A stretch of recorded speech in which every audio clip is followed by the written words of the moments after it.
My dear Karnataka Pharma Champions, welcome back to KPC classes. So yes, finally KA ಕಡೆಯಿಂದ second round final allotment ರಿಸಲ್ಟ್ನ ಬಿಟ್ಟಿದ್ದಾರೆ. So S, ಇದರಲ್ಲಿ ಕೂಡ ಸಾಕಷ್ಟು ಸ್ಟೂಡೆಂಟ್ಸ್ಗೆ ಡೌಟ್ ಇದೆ.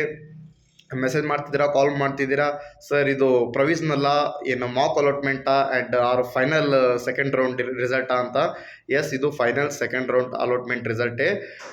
ನಿಮಗೆ ಪ್ರೊವಿಷನಲ್ ಅಂತ ಯಾಕೆ ಮೆನ್ಷನ್ ಮಾಡಿದ್ದಾರೆ ಅಂದರೆ, ಇನ್ ಕೇಸು ಇವಾಗ ಸಮ್ ಕ್ಯಾಂಡಿಡೇಟ್ಸು ಫಾರ್ಮಾ ಚೂಸ್ ಮಾಡ್ಕೊಂಡಿರ್ತಾರೆ, ಬಟ್ ಅವ್ರಿಗೆ ಅಲಾಟ್ಮೆಂಟ್ ಆಗಿರೋದು ಫಾರ್ಮಾ ಡಿದು ಅಲಾಟ್ಮೆಂಟ್ ಆಗಿರುತ್ತೆ. ಈ ಥರ ಏನಾದರೂ ಮಿಸ್ಟೇಕ್ ಆಗಿದ್ರೆ ಸೊ ಅದನ್ನು ನೀವು ರೆಕ್ಟಿಫೈ ಮಾಡ್ಕೋಬೋದು within 1 or 2 ಡೇಸ್ನಲ್ಲಿ.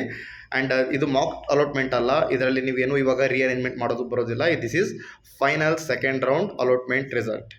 S, okay. And some candidates ಕೇಳ್ತಿದ್ದೀರಾ, ಸರ್ ನನಗಿಂತ ಜಾಸ್ತಿ ರ್ಯಾಂಕ್ ಇದ್ದವ್ರದ್ದು ಬೇರೆ ಕಡೆ ಕಾಲೇಜ್ನಲ್ಲಿ ಸಿಕ್ಕಿದೆ, ಬಟ್ ನಂದು ಯಾಕೆ ಸಿಕ್ಕಿಲ್ಲ ಅಂತ. ಬಿಕಾಸ್ ಇದು ಕಂಪ್ಲೀಟಾಗಿ ನಿಮ್ಮ ಕಡೆಯಿಂದ ಆಗಿರ್ತಕ್ಕಂಥ ಮಿಸ್ಟೇಕು. ನೀವು ಕಡಿಮೆ ಕಾಲೇಜನ್ನ ಚೂಸ್ ಮಾಡ್ಕೊಂಡಿರ್ತೀರಾ during your option entry. So ಹಾಗಾಗಿ ನಿಮಗೆ ಕಾಲೇಜಸ್ಸು ಅಲಾಟ್ಮೆಂಟ್ ಆಗಿರೋದಿಲ್ಲ.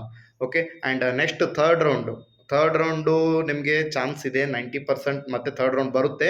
ಯಾರಿಗೆ ಕಾಲೇಜ್ ಅಲಾಟ್ಮೆಂಟ್ ಆಗಿಲ್ಲ ಅಂಥವ್ರು ಮಾತ್ರ ಪಾರ್ಟಿಸಿಪೇಟ್ ಮಾಡಬೇಕಾಗುತ್ತೆ. ಆ್ಯಂಡ್ ಇವಾಗ ಸೆಕೆಂಡ್ ರೌಂಡ್ ಯಾರಿಗೆ ಕಾಲೇಜ್ ಅಲಾಟ್ಮೆಂಟ್ ಆಗಿದೆ, ನೀವು ಕಂಪಲ್ಸರಿ ಅಡ್ಮಿಷನ್ ತೊಗೋಬೇಕು. ಇನ್ ಕೇಸ್ ನೀವು ತೊಗೊಳ್ಳಿಲ್ಲ ಅಂದರೆ ನೆಕ್ಸ್ಟ್ ಥರ್ಡ್ ರೌಂಡ್ ಪಾರ್ಟಿಸಿಪೇಟ್ ಮಾಡೋದಕ್ಕೆ ಬರೋದಿಲ್ಲ. ಓಕೆ, ನೀವು ಮ್ಯಾನೇಜ್ಮೆಂಟ್ ಸೀಟ್ನ ಟ್ರೈ ಮಾಡಬೇಕಾಗುತ್ತೆ. Okay, so this is the update. ಮತ್ತು ಏನಾದರೂ ಡೌಟ್ ಇದ್ದರೆ ಕಮೆಂಟ್ ಬಾಕ್ಸ್ನಲ್ಲಿ ತಿಳಿಸಿ. Thank you.